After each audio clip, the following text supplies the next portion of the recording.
नमस्कार, मैं प्रिया। आज है 29 मई। खबरों की तरफ बढ़ने से पहले एक नजर सुर्खियों पर। बिहार में 3.25 करोड़ कामगारों ने करवा लिया अपना रजिस्ट्रेशन। बिहार सरकार देगी युवाओं को रोजगार का सुनहरा मौका। राज्य के 8,400 पैक्सों का होगा कंप्यूटरीकरण। बिहार में अब जड़ से खत्म होगा फाइलेरिया। बिहार इन्वेस्टर्स मीट में शामिल होंगी बड़ी बड़ी कंपनियां। अब चलिए बढ़ते हैं बिहार की 25 बड़ी खबरों की ओर विस्तार से।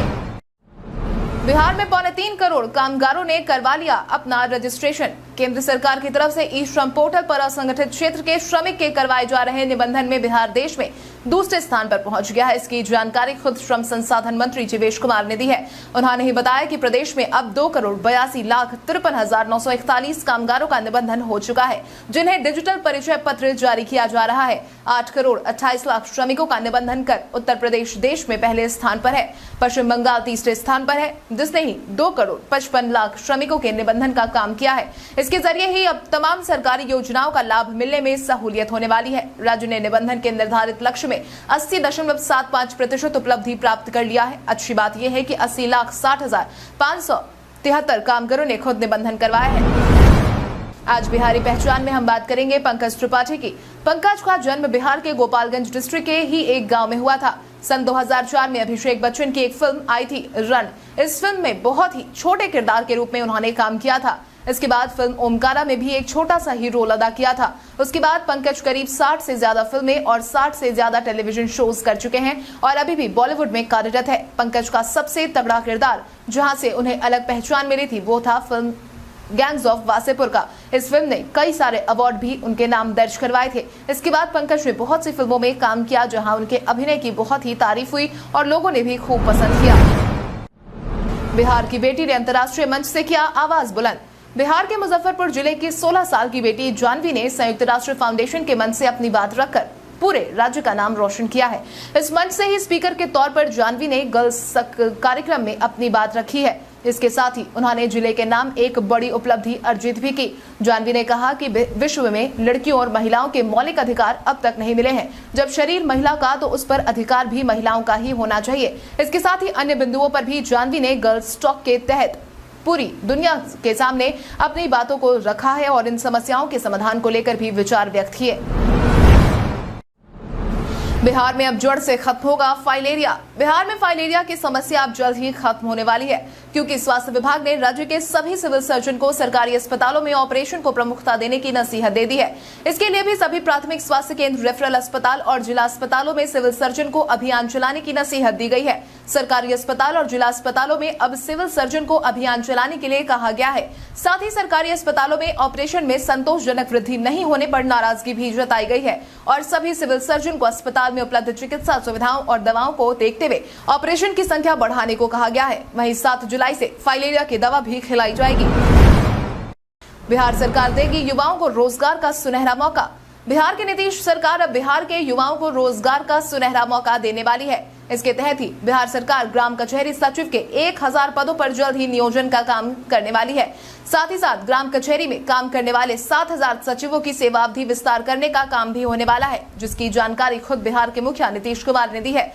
इसके तहत ही बीते दिन उन्होंने अपने फेसबुक अकाउंट पर एक पोस्ट शेयर किया। इस पोस्ट के साथ ही उन्होंने एक तस्वीर भी शेयर की, जिसमें उन्होंने बताया कि जल्द ही बिहार में हर ग्राम पंचायत में 2-2 कार्यपालक सहायक की नियुक्ति होने वाली है। साथ ही जल्द ही 7,000 सचिवों की सेवा अवधि भी विस्तारित होने वाली है। 19 जून और 18 सितंबर से चलेगा पोलियो उन्मूलन अभियान। बिहार में पोलियो की समस्या को जड़ से खत्म करने की तैयारी हो रही है। इसको लेकर ही बिहार में खास अभियान भी चलाया जा रहा है। स्वास्थ्य मंत्री मंगल पांडे ने हाल ही में इसको लेकर बड़ा बयान जारी किया है, जिसके तहत उन्होंने कहा कि हमारे 2 पड़ोसी देश अफगानिस्तान और पाकिस्तान में लगातार पोलियो के नए मरीज मिल रहे हैं। साल 2020 में अफगानिस्तान में 56 और पाकिस्तान में 84 मामले पोलियो के आए हैं, जबकि साल 2021 में अफगानिस्तान में 4 और पाकिस्तान में 1 मरीज चिन्हित हुए हैं। वहीं 2022 में अब अफगानिस्तान में 1 और पाकिस्तान में 2 पोलियो के मरीज मिले हैं। इन्हीं आंकड़ों को ध्यान में रखते हुए राज्य में भी विशेष रणनीति बनाकर 2 चक्र में पोलियो उन्मूलन अभियान चलाया जाएगा, जो कि 19 से 23 जून तक और दूसरा चक्र में 18 से 22 सितंबर तक अभियान चलेगा। राज्य के 8,400 पैक्सों का होगा कंप्यूटरीकरण। बिहार योजना परिषद के उपाध्यक्ष विजेंद्र प्रसाद यादव ने हाल ही में सहकारिता विभाग के कामों की समीक्षा की और कई निर्देश जारी किए हैं। इस मौके पर विभाग की तरफ से उपाध्यक्ष को बताया गया है कि राज्य के पैक्सों का कंप्यूटरीकरण होगा। इसका प्रस्ताव तैयार कर लिया गया है। कुल 8,400 पैक्सों में से 6,600 के पास अपना गोदाम उपलब्ध है। वहीं मुख्यमंत्री हरित कृषि संयंत्र योजना के अंतर्गत पैक्सों के 50% लोन और 50% अनुदान के आधार पर 15 लाख दिए जा रहे हैं। योजनाओं की भौतिक और वित्तीय उपलब्धि के साथ लाभान्वित लोगों के आंकड़े तैयार करें। बिहार में 69% महिलाओं का हेमोग्लोबिन स्तर पहुंचा 11 से नीचे। बिहार में 69% महिलाओं का हेमोग्लोबिन 11 पॉइंट से नीचे दर्ज किया गया है। इसका खुलासा नेशनल फैमिली हेल्थ सर्वे 2021 की रिपोर्ट में हुआ। पड़ोसी राज्य झारखंड से बिहार की 2% अधिक महिलाएं खून की कमी का शिकार बताई गई हैं। झारखंड में 67.4% महिलाओं का हेमोग्लोबिन 11 पॉइंट से नीचे है। डॉक्टर कहते हैं कि महिलाओं में 12 से ऊपर हेमोग्लोबिन रहना चाहिए। खून की कमी से महिलाएं हरदम थकान महसूस करती हैं। गर्भवती महिलाओं में खून की कमी से बच्चे के विकास पर भी असर पड़ता है। साल 2020 में फैमिली हेल्थ सर्वे की पहली रिपोर्ट में भी सूबे की 63.6% महिलाओं में हेमोग्लोबिन का स्तर 11 पॉइंट से कम पाया गया था। बीपीएससी पेपर लीक मामले में राजस्व पदाधिकारी के ठिकानों पर पड़ी रेड। बिहार में हुए बीपीएससी पेपर लीक मामले में अब अररिया जिले के रानीगंज में राजस्व अधिकारी राहुल सिंह भरगामा के ठिकानों पर ईडी की रेड पड़ी। मीडिया में चल रही खबरों के अनुसार उनके आवास से पैन कार्ड की कॉपी, बैंक पासबुक और परीक्षाओं के प्रश्न पत्र भी जब्त किए गए हैं। हालांकि अभी तक इसकी आधिकारिक पुष्टि नहीं हो पाई है। दरअसल राहुल सिंह भरगामा में कार्यरत है और रानीगंज में किराए के मकान में रहते हैं। छापेमारी में रानीगंज पुलिस पदाधिकारी भी शामिल थे। जानकारी के अनुसार यह छापेमारी बीपीएससी पेपर लीक मामले से जुड़ी है। पटना में ही राहुल को गिरफ्तार कर लिया गया है। अब उनकी निशानदेही पर घर की चाबी लेकर ईडी यहां आई थी। आपको बता दें कि आर्थिक अपराध इकाई की टीम ने बीपीएससी पेपर लीक कांड में अब तक 8 आरोपियों को गिरफ्तार किया है। बिहार इन्वेस्टर्स मीट में शामिल होंगी बड़ी बड़ी कंपनियां। बिहार में उद्योग को बढ़ावा देने की जुगत में बिहार की नीतीश सरकार लगी हुई है। इसी के तहत अब तक कई उद्योगों को विकसित करने का काम भी किया गया है, जिसके बाद से ही विकास की तेज रफ्तार और बढ़ती संभावनाओं के बीच देश की टॉप कंपनियों की बिहार में दिलचस्पी बढ़ती जा रही है। इसी क्रम में 20 जून को मुंबई में बिहार इन्वेस्टर्स मीट का आयोजन किया गया। सबसे खास बात यह है कि इस मीट में 4 चांद लगाने टाटा, अंबानी, अडानी, गोदरेज जैसी बड़ी कंपनियां आ रही हैं। इसके लिए ही उद्योग विभाग के प्रधान सचिव संदीप पौंड्रिक तैयारियों का जायजा लेने मुंबई गए हैं। खबर के अनुसार वहां वो समीक्षा बैठक भी करेंगे। वहीं इस इन्वेस्टर्स मीट में उद्योग मंत्री सैयद शाहनवाज हुसैन और सूबे के आला अधिकारी भी शामिल होंगे। अब नहीं चलेगी क्विक मोबाइल के जवानों की मनमानी। अब बिहार में क्विक मोबाइल के जवानों की मनमानी नहीं चलने वाली है। यानी कि सालों से पटना में चले आ रहे क्विक मोबाइल के जवानों की मनमानी अब खत्म होगी। इसको लेकर एसएसपी डॉक्टर मानवजीत सिंह ढिल्लों ने बीते दिन एक बड़ा आदेश जारी किया है, जिससे अनुशासन तोड़ने वाले जवानों पर आसानी से नकेल कसने का काम होने वाला है। आपकी जानकारी के लिए आपको बता दें कि क्विक मोबाइल के लिए जवानों की पोस्टिंग पहले पुलिस लाइन से की जाती थी। इस कारण ही जवान लाइन के अधिकारियों को मिलाकर आसानी से मनचाहे थाने में ड्यूटी लेने का काम करते थे। कई बार एक ही जवान हर थोड़े दिन पर अपने पुराने स्थान पर चले जाते थे। झुलसाने वाली गर्मी से बिहार वासियों को जल्द ही मिलेगी राहत। बिहार के लोग अब गर्मी से जल्द ही राहत पा सकते हैं, क्योंकि बारिश के बाद एक बार फिर से बिहार के अधिकांश जिलों में झुलसाने वाली गर्मी पड़ रही है। लोग आसमान की तरफ टकटकी लगाए भी रखते हैं। ऐसे में कहीं बादलों की लुका छिपी चलती है तो कहीं बारिश भी हो रही है।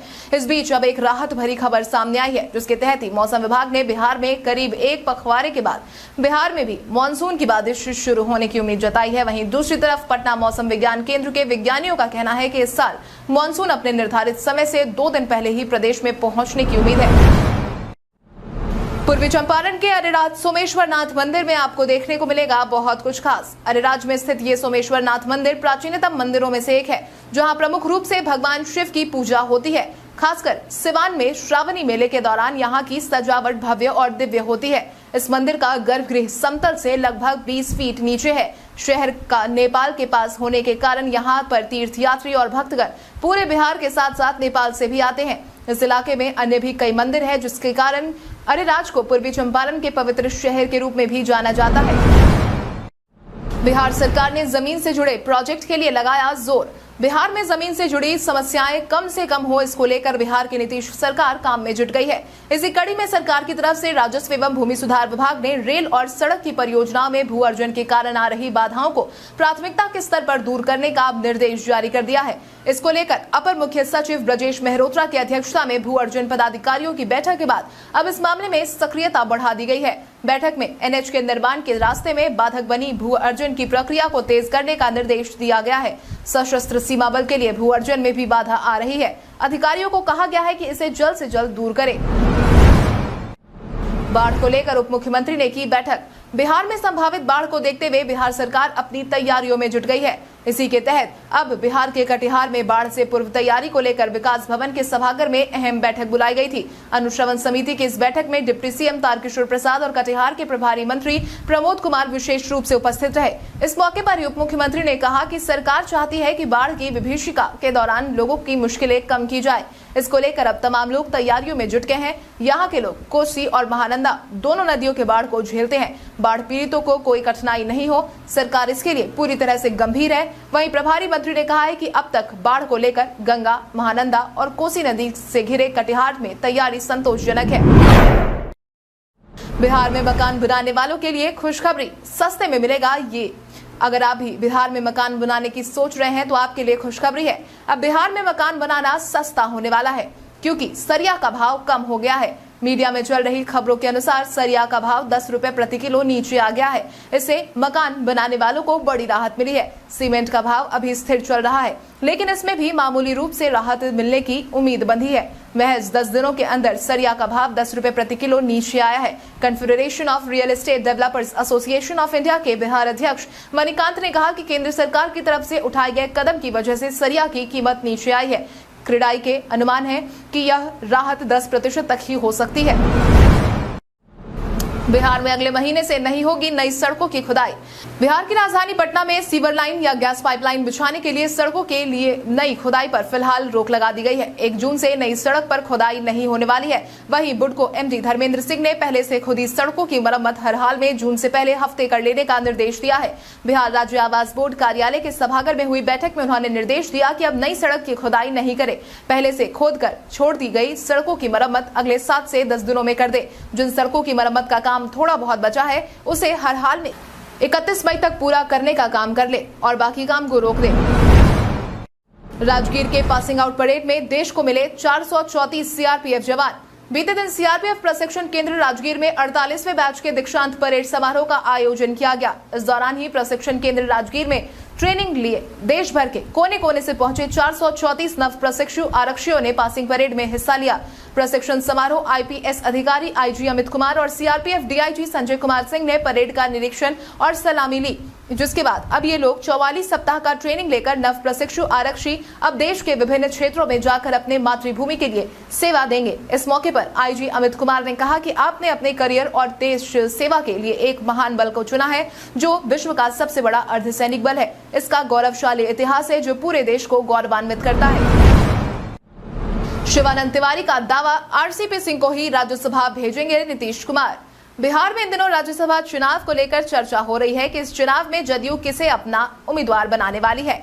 हालांकि जदयू की तरफ से तो इस पर कोई बयान सामने नहीं आया, लेकिन राजद नेता शिवानंद तिवारी ने जरूर इस मामले पर अपना बयान दिया है। बीते दिन मीडिया से बातचीत के दौरान शिवानंद तिवारी ने कहा कि सीएम नीतीश कुमार केंद्रीय मंत्री आरसीपी सिंह को ही राज्यसभा भेजेंगे। अगर वो ऐसा नहीं करते हैं तो इससे उनका नुकसान ही होगा। उन्हें लगता है कि राज्यसभा के लिए आरसीपी सिंह का नाम तय करना उनकी मजबूरी भी है। जदयू में एक समय नीतीश कुमार के बाद दूसरा कोई था तो वो आरसीपी सिंह ही थे।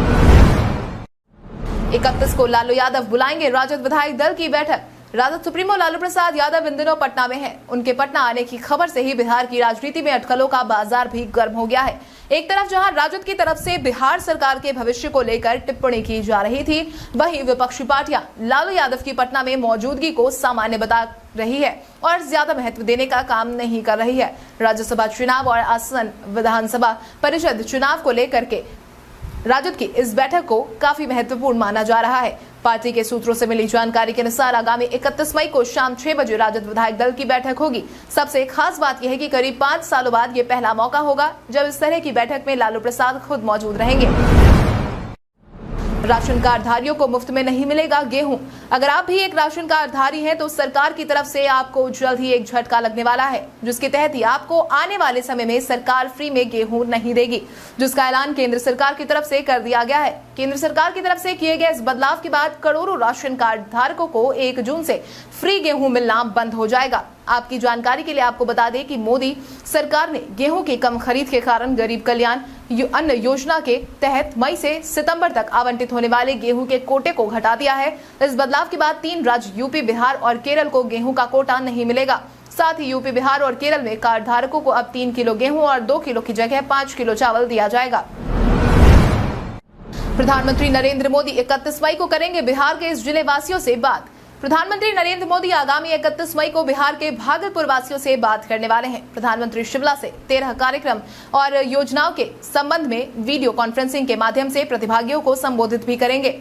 कार्यक्रम में केंद्रीय या राज्य मंत्री के अलावा सांसद, विधायक, मेयर, जिला परिषद अध्यक्ष, स्वतंत्रता सेनानियों के परिजन, पंचायती राज संस्थाओं के सदस्य, जिले के गणमान्य व्यक्ति और विभिन्न योजनाओं से संबंधित 10-10 व्यक्ति सहित 500 लोग हिस्सा लेने वाले हैं। इसको लेकर ग्रामीण विकास विभाग के सचिव बाला मुरुगन डी ने जिलाधिकारी को पत्र भेजकर तैयारी शुरू करने को कहा है। प्रधानमंत्री के संबोधन को लेकर जिलाधिकारी सुब्रत कुमार सेन ने हाल ही में संबंधित विभाग के अधिकारियों के साथ बैठक की है। भारत के इतिहास में आज की तारीख कई कारणों से है दर्ज। म्यांमार में चक्रवाती तूफान ने 140 लोगों की जान ली। पाकिस्तान ने परमाणु वैज्ञानिक अब्दुल कादिर खान पर 2004 में लगाए गए प्रतिबंधों में ढील दी। भारतीय जनता पार्टी के नेता वीएस येदियुरप्पा ने कर्नाटक के मुख्यमंत्री के रूप में 2008 को शपथ ली।